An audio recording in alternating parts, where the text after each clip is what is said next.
इसके पहले हमने देखा था कि सीरीज़ में कनेक्ट करने पे रेजिस्टेंस को किस तरीके से हमें कैलकुलेट करना है कि टोटल रेजिस्टेंस क्या है, मतलब अगर दो या दो से अधिक रजिस्टर सीरीज़ में कनेक्टेड होंगे तो किस तरीके से उनका टोटल रेजिस्टेंस निकाला जाएगा। ठीक है, तो यहाँ पे अब जो जो हमें अगला देखना है, ठीक है, वो क्या देखना है, जो हमें नेक्स्ट वाला देखना है उसमें हमें जो है वो क्या देखना है, वो पैरेलल में देखना है, क्योंकि अब यहाँ पे पैरेलल की थियरी आएगी। तो चलिए पैरेलल की थियरी को हम जो है वो देखते हैं। ठीक है,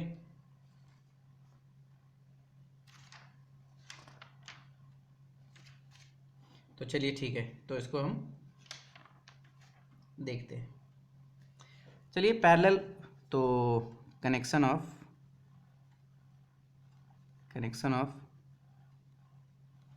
रजिस्टर इन पैरेलल। ठीक है, अभी तक आपने सीरीज़ में देख लिया पैरेलल में क्या होता है। तो आपको एक चीज़ पता है कि लाइन पैरेलल कैसी होती है, ऐसी, ये पैरेलल लाइन से, इसका मतलब कुछ इस तरीके से कनेक्शन होगा। तो जो पैरेलल कनेक्शन ऑफ रजिस्टर्स रहेगा वो कुछ इस तरीके से रहेगा, 1 2 3 4। मान लिया मैंने 4 रजिस्टर्स लिए हैं। अब ये पैरेलल कनेक्टेड, ये पैरेलल हो गए, R1 R2 R3 R4, ये क्या हो गए, पैरेलल हो गए। और यहाँ पे हम जो है क्या कर लिया, हमने इन सभी को एक पॉइंट से कनेक्ट कर दिया, और ये A हो गया, ये B हो गया, और ये वायर हो गया। तो अगर हम कुछ इस तरीके का कनेक्शन करेंगे तो ये हमारा क्या कहलाएगा, पैरेलल कनेक्शन। ठीक है, पैरेलल लाइंस हो गई, तो इसमें अगर रजिस्टर्स फिट कर दें और इनको कनेक्ट कर दें तो ये पैरेलल कनेक्शन हो जाता है। तो चलिए इसको स्टडी करते हैं कि किस तरीके से पैरेलल कनेक्शन में जो है, किस तरीके से जो है हमें पैरेलल कनेक्शन में चीज़ों को एनालाइज करना है, इसका फॉर्मूला कैसे डेराइव करेंगे। ठीक है, तो यहाँ पे चलते हैं इसके फॉर्मूले को डेरिवेशन के लिए। तो सबसे पहले सिंपली 2 रजिस्टर्स लेंगे हम, ठीक है, और इसके बाद यहाँ पे एनालिसिस करके बाकी चीज़ें देखेंगे। तो चलिए एक सर्किट डायग्राम बनाते हैं। यहाँ पे मैंने कुछ इस तरीके से कनेक्ट किया R और R, और यहाँ पे बैटरी लगा दी और ये की कर दिया, और ये कुछ इस तरीके से सबसे सिंपल फिगर जो बन सकता है वो हमने बना दिया।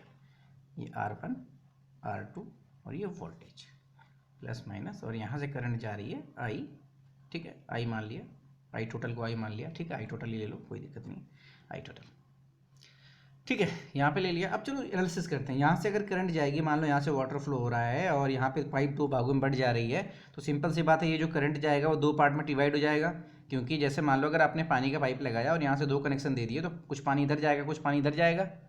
ठीक है, उसी तरीके से मान लिया कि कुछ इधर जा रहा है, तो यहाँ मान लिया I1 करंट जा रही है, और यहाँ पे मान लिया I2 करंट जा रही है। यहाँ पे देखो I2 करंट जा रही है, और यहाँ से डायरेक्टली I1 और I2, और फिर जाके यहाँ पे दोनों ही जुड़ जा रहे हैं, I1 प्लस I2, तो क्या बन जा रहा है, I टोटल। ठीक है, आपको समझ में आया। यहाँ से I टोटल करंट जा रही है, ठीक है, और ये जाके यहाँ पे डिवाइड हो रही है, क्योंकि यहाँ पे ब्रांचिंग हो रहा है, तो यहाँ पे कुछ करंट जाएगी, कुछ करंट यहाँ पे जाएगी। हमें एग्जैक्ट वैल्यू नहीं पता, आगे के सवालों में हम देखेंगे कि एग्जैक्ट वैल्यू कैसे निकालते हैं। फिलहाल यहाँ पे 2 अलग अलग करंट जाएगी, क्योंकि अगर मान लो वाटर पाइप सिस्टम होता तो कुछ पानी इधर जाता, कुछ इधर जाता, भले इधर थोड़ा जाए इधर ज़्यादा जाए, पर जाएगा 2 अलग अलग जगहों से। तो यहाँ पे मैंने I1 मान लिया और I2 मान लिया, और इसको इस तरीके से फ्लो करा दिया। अब ध्यान से देखो, अगर किसी चीज़ को, जैसे मैंने पिछले लेक्चर में बताया होगा, डायरेक्टली बैटरी से कनेक्ट किया जाएगा, बैटरी से डायरेक्टली कनेक्ट करोगे आप, तो इस चीज़ का वोल्टेज कितना होगा, जितना इस बैटरी का है। अगर ये सिंगल है, तो अगर ये सिंगल है तो इसका वोल्टेज कितना होगा, जितना इस बैटरी का है, क्योंकि इसमें सिंगल बैटरी है। उसी तरीके से देखो, इसके इस रजिस्टर्स के दोनों ही एंड, इस टर्मिनल से और ये वाला इस टर्मिनल से डायरेक्टली कनेक्टेड है। ये वायर दिखाया गया है, पर ऐसा समझो आप कि ये यहाँ पे कनेक्टेड है, और ये बहुत ही छोटा वायर और यहाँ से कनेक्टेड है। ये रजिस्टर डायरेक्टली कनेक्टेड है इससे, उसी तरीके से ये रजिस्टर भी डायरेक्टली कनेक्टेड है इससे, इस वोल्टेज से, इस बैटरी से डायरेक्टली कनेक्टेड है इसका ये एंड, और ये एंड भी डायरेक्टली कनेक्टेड है। तो इन दोनों का जो वोल्टेज होगा वो सेम होगा। वहाँ पे क्या था, सीरीज में था कि कुछ इस तरीके से था, और इस तरीके से बैटरी से कनेक्टेड थे। तो इसका ये सिरा इससे कनेक्टेड था, पर ये वाला सिरा इससे डायरेक्टली कनेक्टेड नहीं था, वो इसके थ्रू होके आ रहा था। तो इसलिए इसका वोल्टेज ड्रॉप क्या हो जा रहा था, दोनों को काउंट करना पड़ रहा था, V1 प्लस V2। ठीक है, लेकिन यहाँ पे देखो, यहाँ पे दोनों का एंड जो है डायरेक्टली कनेक्टेड है इस वोल्टेज से। तो यहाँ पे एक बात लिख सकते हो आप, जो काम की बात है, पहली बात कि voltage in parallel connections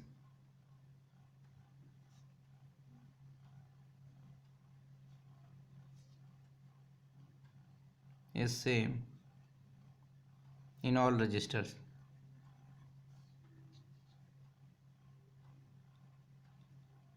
ठीक है, तो सभी रजिस्टर्स में जो वोल्टेज होता है वो सेम होता है। ठीक है, अब यहाँ पे वोल्टेज हमारा सेम हो गया। तो चलिए यहाँ पे अभी जो हमारा वोल्टेज है, यहाँ पे ये जो रेजिस्टेंस R1 का वोल्टेज है और ये जो रेजिस्टेंस R2 का वोल्टेज है, वो दोनों क्या होने वाला है, सेम होने वाला है। ठीक है, तो चलिए अब थोड़ा सा आगे बढ़ते हैं, इसमें और एनालिसिस करते हैं और क्या देखते हैं इसमें, और देख लेते हैं। ठीक है, तो वोल्टेज तो सेम हो गया। अब ध्यान से देखो, ये करंट, ये जो जा रही है करंट सेम नहीं है, इसमें अलग है, इसमें अलग है। तो ये बात भी लिख लेते हैं, currents are different in parallel connection.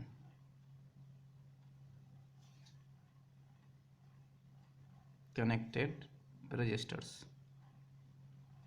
तो यहाँ पे करंट जो है वो अलग अलग फ्लो हो रही है। यहाँ पे जो करंट फ्लो हो रही है वो यहाँ पे बढ़ जा रही है। तो यहाँ पे जो आई टोटल है, जो टोटल करंट है, वो क्या हो जा रही है, दो भागों में बढ़ जा रही है, I1 प्लस I2 में।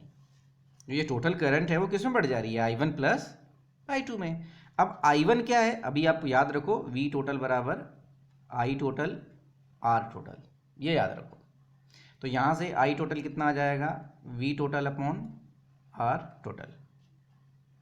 तो यहाँ पे वही करना है, ये क्या हो जाएगा, V total upon R total equal to, यहाँ पे क्या होगा, अगर इसमें I1 करंट जा रही है, इसका रेजिस्टेंस R1 है, तो इसका वोल्टेज क्या हो जाएगा, यहाँ पे I1 है और यहाँ पे वोल्टेज कितना है, V ही है।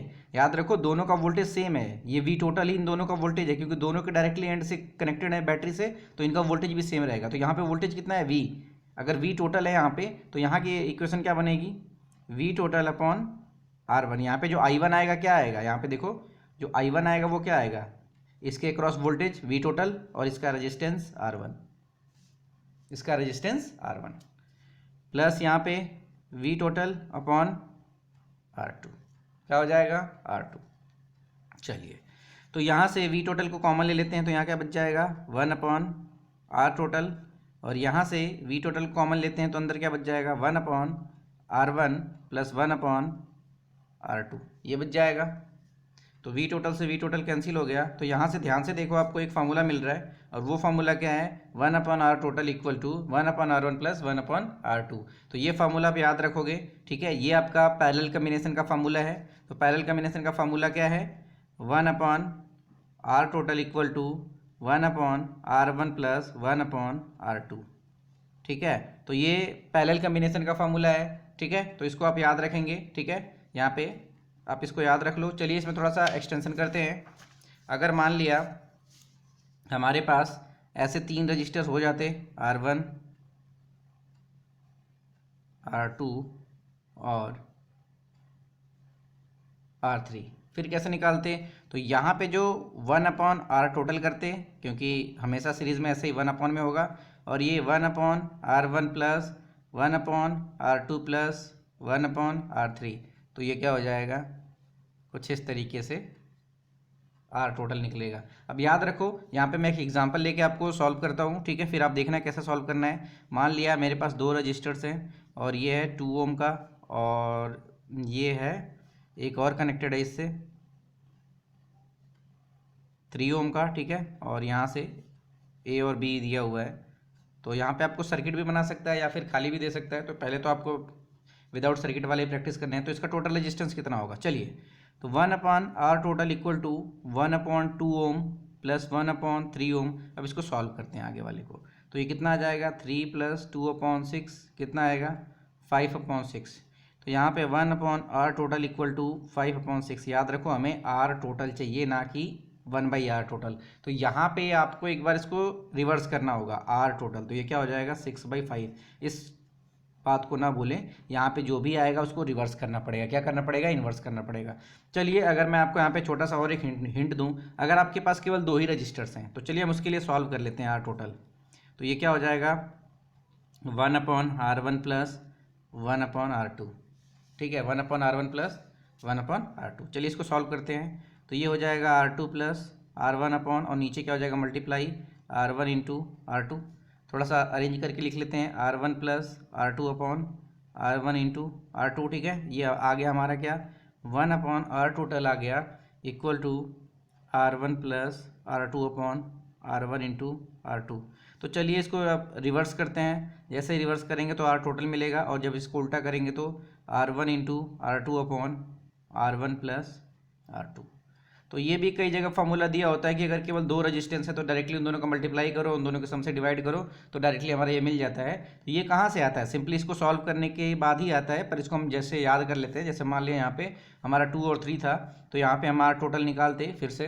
तो अगर 2 और 3 दिया है तो 2 इंटू 3 करते और 2 प्लस 3 कर देते, तो क्या आ जाता 6/5, जो कि यहाँ पे आया हुआ है। ठीक है, तो ये इसी का एक्सटेंशन है। अगर डायरेक्टली आप इसको याद रखो तो ज़्यादा बेटर है, अदरवाइज आप इसको सिंपली अपने प्लेन वे में करो। और यहाँ पे एक चीज़ याद रखना कि इसको जस्ट रिवर्स करना पड़ता है, जस्ट आपको इसको रिवर्स करना पड़ेगा। ठीक है, इस बात को याद रखेंगे। तो अभी हमने देखा सीरीज और पैरेलल कॉम्बिनेशन। अब चलिए दोनों को एक साथ देख लेते हैं। ठीक है, चलिए तो यहाँ पे आपने देखा कि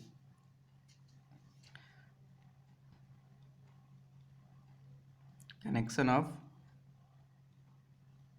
रजिस्टर्स, तो ये आपको दो पार्ट में डिवाइडेड मिले। पहला था इन सीरीज़, ठीक है, इन सीरीज़, और सीरीज़ में क्या था, कुछ ऐसे कनेक्टेड था R1 और R2, और इसका R टोटल कितना आता था, सिंपली जोड़ देने पे R1 प्लस R2, सिंपली क्या करते थे, जोड़ देते थे। ठीक है, अब इसमें क्या आता है, इन पैरेलल,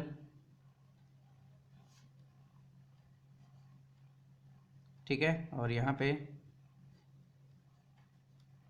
R1 R2, तो ये क्या हो जाएगा, R टोटल इक्वल टू, यहाँ पे 1/R टोटल होगा, याद रखेंगे। ठीक है, तो बेसिक फार्मूला यही है, 1/R total equal to 1/R1 plus 1/R2। यहाँ पे याद रखेंगे कि इसको लास्ट में RT निकालने के लिए, R टोटल निकालने के लिए रिवर्स करना पड़ता है, इस बात को याद रखेंगे।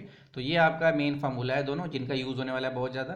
तो लाइव क्लास में इसकी प्रैक्टिस करेंगे। ठीक है, जिन लोगों को लाइव क्लास ज्वाइन करनी है वो आज ज्वाइन करेंगे, और इसमें हम इसके सारे सवालों की प्रैक्टिस करेंगे। हालांकि इसकी वीडियो भी बनेगी, बट अभी फिलहाल इसको प्रैक्टिस के लिए लाइव क्लास में देखते हैं। ठीक है, तो इन दोनों लेक्चर्स को आप सभी लोग तैयार कर लें।